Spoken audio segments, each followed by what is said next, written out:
Ce qu'il avait Manitou, personne n'avait peur de lui. Les gens qui l'écoutaient n'étaient pas religieux. Ils n'avaient pas peur qu'on les oblige à devenir religieux, parce que c'était pas du tout l'idée de Manitou, c'était pas son propos. Je pense que M. Zemmour a très très bien compris l'enseignement de Manitou et a choisi de ne pas être un des descendants d'Abraham.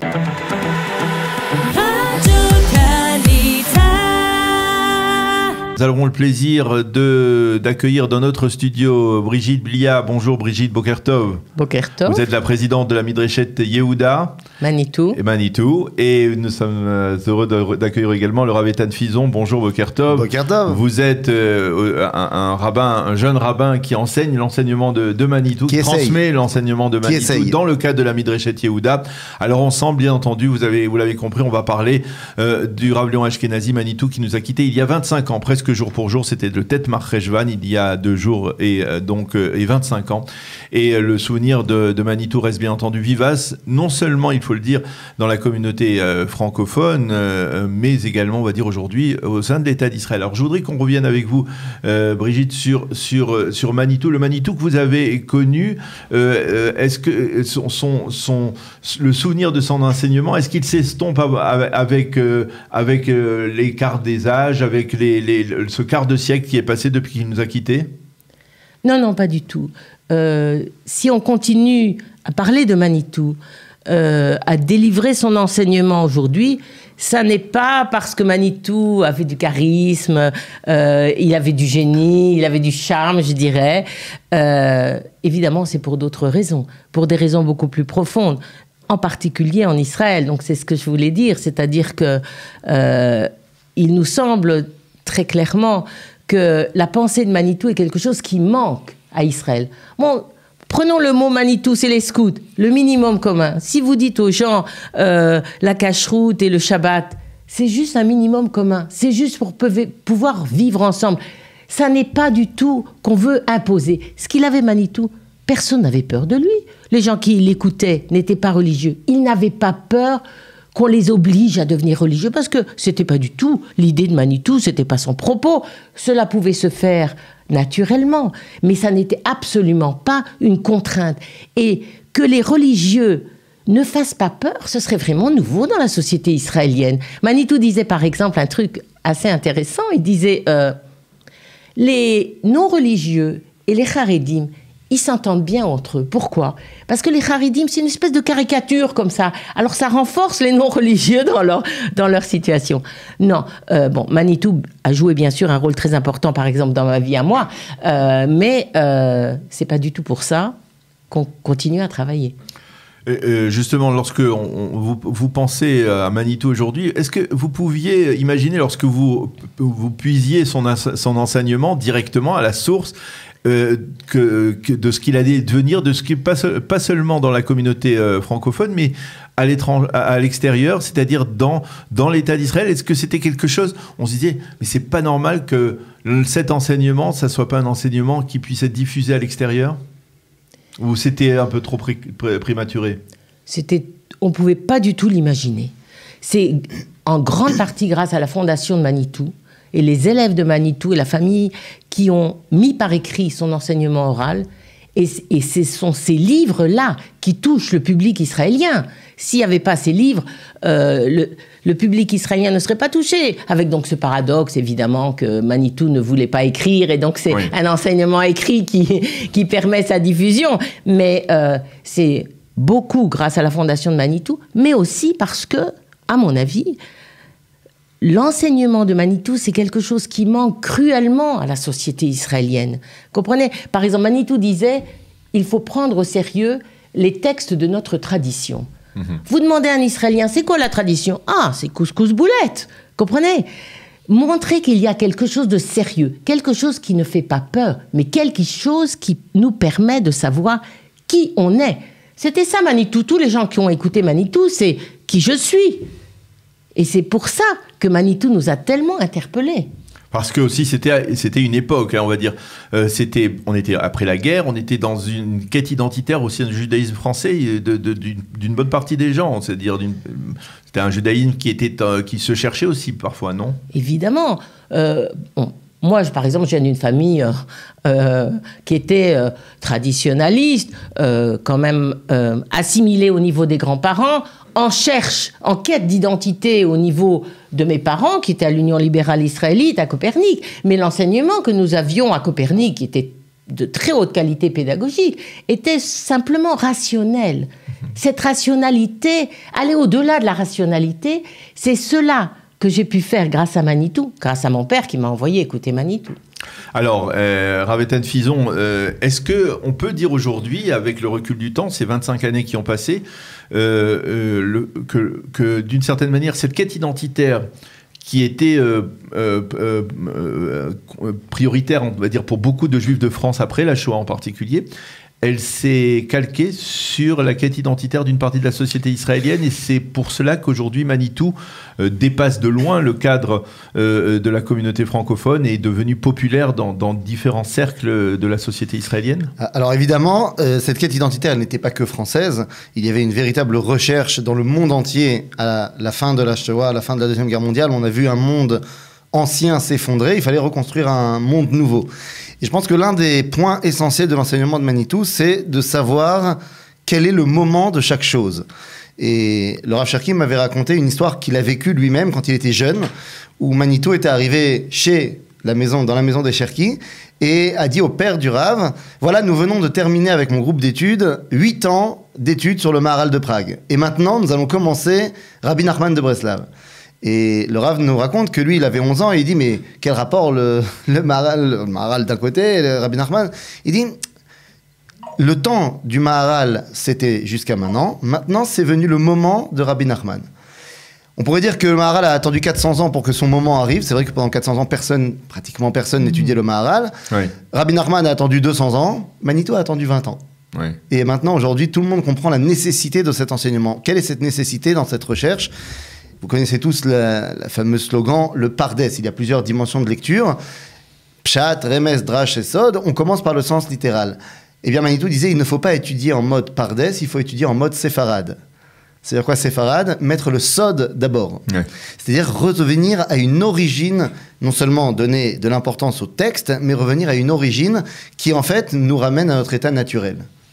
Alors, est-ce que c'est aussi le fait que, comme le disait Brigitte, eh bien, c'était un enseignement qui n'était pas coercitif, on va dire, qui n'obligeait pas, et qu'on y arrivait presque naturellement après avoir compris le message de Manitou. Manitou pensait et avait une émouna extrêmement profonde, c'est ce que moi j'ai reçu, je n'ai pas connu Manitou, mais une émouna très profonde dans la grandeur de l'époque et dans la grandeur du peuple juif. Pour Manitou, il fallait arrêter de parler de Yeridat Adorot, de chute des générations, il fallait commencer à reparler de Aliyat Adorot.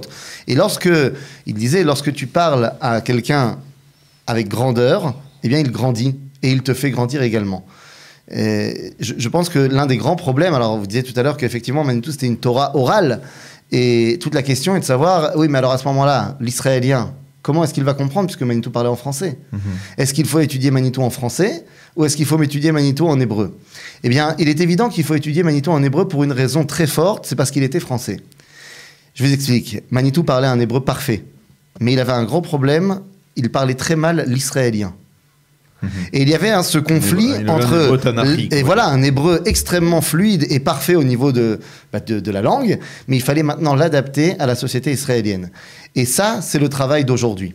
Montrer comment le dialogue de Manitou, qui était empreint de cette culture mondiale et française que vous voulez, et qui montrait comment les enseignements qui n'étaient pas des enseignements forcément qui venaient de la bouche de religieux ou de juifs, eh bien en fait révéler des grands secrets de la Torah. Ainsi, eh bien ça ne fait plus peur, parce que c'est quelque chose qui est grand. Manitou voulait dire le grand esprit, Aroach Hagedola, et donc une fois qu'on parle de grandeur, eh bien les gens ne se sentent plus agressés, parce qu'eux aussi ils sont grands.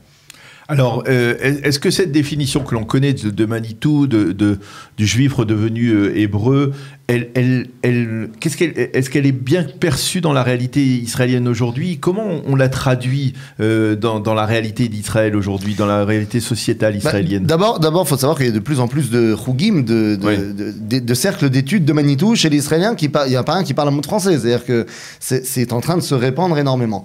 Et c'est justement peut-être parce que Manitou ne s'est pas arrêté au retour à l'hébreu. C'était un retour à l'hébreu pour pouvoir devenir Israël. Et aujourd'hui, la société a compris que nous ne pouvons être nous-mêmes que si nous sommes rattachés à une tradition pour pouvoir construire une identité. Et donc aujourd'hui, les gens se rattachent à cet enseignement-là qui arrive à mêler le passé, le présent et le futur. Comment ça se remarque aujourd'hui dans la réalité israélienne? Est-ce que l'on a, il y a plusieurs courants. Il y a les courants politiques, il y a les courants idéologiques. Dans la société israélienne, comment on peut déceler l'enseignement de Manitou? Est-ce que l'on trouve aujourd'hui des penseurs qui s'expriment très clairement aujourd'hui selon l'enseignement de Manitou? Tout à fait. Et peut-être l'une des choses les plus extraordinaires, c'est que très souvent, ils ne savent même pas qu'ils citent Manitou. Oui. Et je vais vous donner un tout petit exemple, très rapide, qui s'est passé ce Shabbat dans ma synagogue. J'ai dit une chose qui est un enseignement de Manitou, évidemment. J'ai expliqué qu'Avraham a ivri, qu'on voit dans la paracha, il est hébreu. D'abord, on connaît Rashi qui dit qu'il a traversé le fleuve, qu'il était d'un côté d'une rive et tout le reste du monde était de l'autre côté. C'est vrai. Mais d'abord, il est hébreu parce qu'il vient de la famille de Shem et Ever. Il vient du peuple des Hébreux. Eh bien, j'ai dit cela et il y a eu deux personnes qui sont venues me voir après, un homme de l'ancienne génération et un homme de la nouvelle génération. L'homme de l'ancienne m'a dit « Mais c'est incroyable, je n'avais jamais entendu ça, c'est fantastique, pourtant c'est sous mes yeux. » Et le jeune venait me voir et me dit « Bah oui, mais c'est évident. » C'est-à-dire qu'aujourd'hui, l'enseignement de Manitou est une évidence pour ceux qui l'étudient. Et même pour ceux qui ne l'étudient pas, ce sont des réalités incroyables. Un des enseignements de la Kabbalah, c'est assez incroyable, c'est que le moment où quelqu'un s'en va, c'est la paracha où il n'a plus rien à rajouter. Manitou part entre les parachiotes de Noach et de Lech Lecha, qui sont les parachiotes des engendrements des Toladot. Et tous ceux qui étudient Manitou savent que les Toladot, c'est son truc. Alors quoi, il n'avait rien à apporter à ce niveau-là? Et Manitou disait tout le temps, non, je n'invente rien. Ani lo mechadesh shum davar. Tout ce que je dis, c'est tout simplement l'évidence même de la tradition d'Israël depuis des générations. Eh bien, je pense qu'aujourd'hui, où ça se retrouve, eh bien, parce qu'il y a de plus en plus de gens qui, sans savoir qu'ils sont en train de citer Manitou, d'étudier Manitou, eh bien, simplement découvrent Manitou. Alors, je voudrais qu'on se livre un petit exercice ensemble. On parle de Manitou du passé, on parle de Manitou du présent et de sa perspective, de la transmission de son enseignement. Il y a une question qui me taraude depuis quelques jours autour du phénomène que l'on constate en France, le phénomène Zemmour. Et Zemmour, c'est un juif algérien, on va dire comme Manitou, mais justement qui lit l'histoire d'Israël de manière totalement différente. J'appelle d'ailleurs nos amis à reprendre un post de chauffard de Gabriel Lévy, du Rav Gabriel Lévy, qui explique la différence. Mais je voudrais qu'on en parle parce que Zemmour revient à l'identité personnelle du juif, pas du tout de notion de peuple, quasiment pas du tout de notion d'Israël. Qu'est-ce qu'aurait dit Manitou, lui juif d'origine algérienne, d'un personnage comme Éric Zemmour? Comment il aurait interprété cette assimilation dans laquelle évolue Éric Zemmour? Brigitte, tu veux y aller? Écoutez, quand les Juifs d'Afrique du Nord sont arrivés en France, on a très bien compris que les Juifs d'Algérie, qui la plupart étaient d'ailleurs fonctionnaires français, étaient complètement assimilés. Autant assimilés que les Juifs alsaciens, si vous voulez, mais davantage encore, parce que pour eux, la nationalité française, c'est cela qui les a, entre guillemets, sauvés peut-être. Et c'est comme ça qu'ils voyaient les choses. Je me rappelle une fois, le rabbin Zini était à une soirée pour présenter un livre de Kodesh. Alors il disait, si on était en Algérie, dans une soirée comme celle-là, il y aurait eu mon père et moi, c'est tout. C'est-à-dire que les Juifs algériens, ça ne les intéressait pas. Hein. Ça provient de l'Algérie, clairement. Maintenant, il y a beaucoup de choses à dire sur M. Zemmour. Non, par rapport à cette notion de juif individuel. Restons juifs, mais chez nous, et il n'y a pas de notion de peuple. Rien pour le juif en tant que nation, tout en tant qu'individu. Qu'est-ce qu'il aurait dit de cette... Je pense que M. Zemmour a très très bien compris l'enseignement de Manitou et a choisi de ne pas être un des descendants d'Abraham. Il a choisi d'être un des descendants de Nahor. c'est l'enseignement de Manitou. L'identité hébraïque, à un moment donné, a été un carrefour. Après Terach, eh bien, il y a 2 enfants, puisque Haran, le 3e, a été tué. Il y a ceux qui sont restés à Haran. Il y a ceux qui vont à Haran et qui embrassent l'identité araméenne ou française, comme vous voulez, et qui deviennent plus français que tous les Français. Après, est-ce qu'ils ont une kippa dans les cérémonies religieuses ou pas ? Voilà, c'est leur problème, c'est leur vie personnelle, mais ils sont devenus culturellement des Araméens à 100%. Ou alors, il y a l'option Abraham, qui lui décide de renouer avec son identité hébraïque de prophète.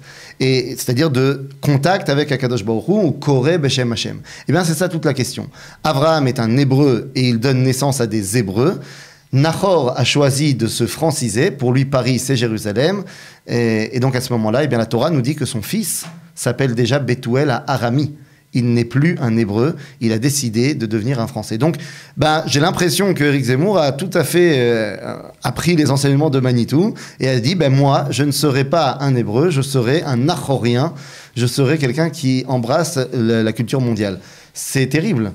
Et, si je peux me permettre, je pense que on fait un mauvais débat quand on se base sur est-ce qu'il est comme ci, est-ce qu'il est comme ça. Notre grand problème, du moins c'est mon grand problème, c'est on se bat contre l'assimilation. C'est l'assimilation au niveau culturel, l'assimilation au niveau des idées. Et je pense que là, il y a un vrai bug, parce que non, Paris ne sera jamais Jérusalem. Et non, mais c'est dramatique, parce que lui, ce qu'il trouve de bien chez les Juifs, c'est leur capacité d'assimilation. C'est juste le contraire. C'est-à-dire que si les gens l'écoutent, eh bien c'est encore plus rapidement la fin des Juifs en France. Alors, je voudrais que l'on essaye de se projeter vers l'avenir. Comment perpétuer, continuer à perpétuer l'enseignement de Manitou à travers, bien entendu, je suppose, la Midreshet Yehuda, Manitou, que vous dirigez, que vous présidez, Brigitte. Comment on fait pour transmettre à la fois et que la communauté francophone ne soit pas lésée, on va dire, dans l'effort de transmission de l'enseignement de Manitou, en particulier dans la communauté, dans l'État d'Israël. Comment on fait pour perpétuer cet enseignement ? Écoutez, au centre de votre question, il y a la question de la langue. Nous sommes restés sur la langue française parce qu'une fois, Eliezer Cherki nous a dit « Faites attention, il va y avoir une grande vague de Aliyah des Juifs de France ». On lui avait posé cette question. La question de la langue, elle est métaphysique pratiquement. C'est-à-dire, vous restez sur le français, vous avez comme public les Olim Hadashim, mais on va être obligé, évidemment, et j'espère, d'ajouter l'hébreu. C'est extrêmement important. C'est ça l'avenir. Les enfants des Olim Hadashim, ils sont déjà sur l'hébreu. Voilà. Et donc, ma grande ambition, ce que je voudrais faire, c'est enseigner dans des milieux non religieux. Et pour le moment, j'y suis pas arrivée. Mais est-ce qu'on peut, alors je vais rebondir sur ce qu'elle dit, Brigitte, en 1 minute, est-ce qu'on peut enseigner l'enseignement de Manitou, pas seulement dans les milieux non religieux, parce que c'est peut-être plus facile, mais peut-être dans les milieux orthodoxes? Est-ce que c'est quelque chose qu'on peut concevoir un jour? Oui, d'abord oui. Le Rav Cherki me disait qu'il y a énormément d'élèves à lui. Bon, le Rav Cherki est un élève clair de Manitou. Il y a beaucoup d'élèves de Manitou qui sont devenus orthodoxes. Déjà, et il a beaucoup d'élèves qui l'écoutent depuis Bnei Brak. Donc c'est quelque chose qui est tout à fait envisageable. Si on arrive à passer le côté ça me fait peur ce qu'il dit parce que ça contredit ce que j'ai déjà entendu, eh bien on peut tout à fait rentrer là-dedans. Au niveau de la société israélienne, je vous signale qu'il y a une formation qui a été ouverte là ce semestre à Bar Ilan sur les penseurs juifs francophones de la deuxième moitié du XXe siècle. Toute une formation sur Lévinas, sur André Neher et sur Manitou. Donc ça montre que ça arrive, ça grandit. Si tu te poses la question où est-ce qu'on va avec Manitou, eh bien, quelques jours avant son décès, le Rav Cherki lui a demandé alors quelle est la prochaine étape. Et il a répondu la prochaine étape, c'est le message universel. Et une fois qu'on a retrouvé notre identité, nous pouvons venir avec un message à l'humanité tout entière. Et c'était le rêve de Manitou.